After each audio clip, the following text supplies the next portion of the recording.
सोलापूर ग्रामीण स्थानिक गुन्हे शाखेने महामार्गावर प्रवाशांच्या वाहनासमोर जॅक टाकून वाहन थांबवून दरोडा टाकणाऱ्या आंतरजिल्हा टोळीचा पर्दाफाश करत 2 आरोपींना अटक केली आहे। या कारवाईत नातेपुते पोलीस ठाण्यातील 2 आणि मोहोळ पोलीस ठाण्यातील 2 असे एकूण 4 गंभीर गुन्ह्यांची उकल करण्यात आली असून आरोपींकडून सुमारे 5,08,000 रुपयांचा मुद्देमाल जप्त करण्यात आला।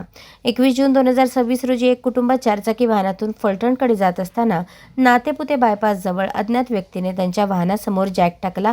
त्यामुळे वाहनाचे टायर पंक्चर झाल्याने ते थांबताच 4 जणांनी चाकूचा धाक दाखवत काठीने मारहाण करून 2 सोन्याच्या अंगठ्या, सोन्याची चेन, मंगळसूत्र तसेच रोख रक्कम लुटून नेली।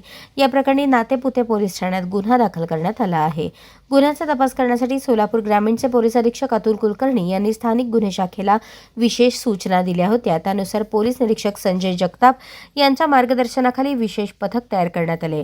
दरम्यान सहाय्यक पोलीस निरीक्षक भीमगोंडा पाटील यांचे पथक बार्शी उपविभागात गस्त घालत असताना गुप्त माहिती मिळाली। त्यानुसार वैराग तुळजापूर मार्गावरील सर्जापूर परिसरात सापळा रचण्यात आला।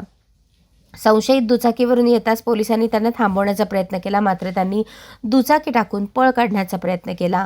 पोलिसांनी पाठलाग करून त्यांना अटक केले। अटक करण्यात आलेल्या आरोपींची नावे सुहास विकास चौधरी वय 32 राहणारी येरमाळा जिल्हा धाराशिव आणि कृष्णा सुरेश उर्फ मोतीराम शिंदे वय 18 राहणार खामकरवाडी जिल्हा धाराशिव असे आहे।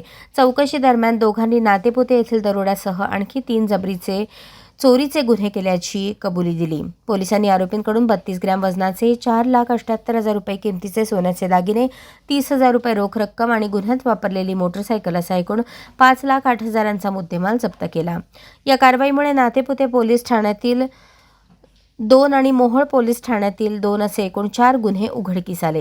ही कारवाई पोलीस अधीक्षक अतुल कुलकर्णी, अपर पोलीस अधीक्षक विजय कबाडे, स्थानिक गुन्हे शाखेचे पोलीस निरीक्षक संजय जगताप यांच्या मार्गदर्शनाखाली सहाय्यक पोलीस निरीक्षक भीमगोंडा पाटील व स्थानिक गुन्हे शाखेच्या पथकाने यशस्वीरित्या पार पाडली।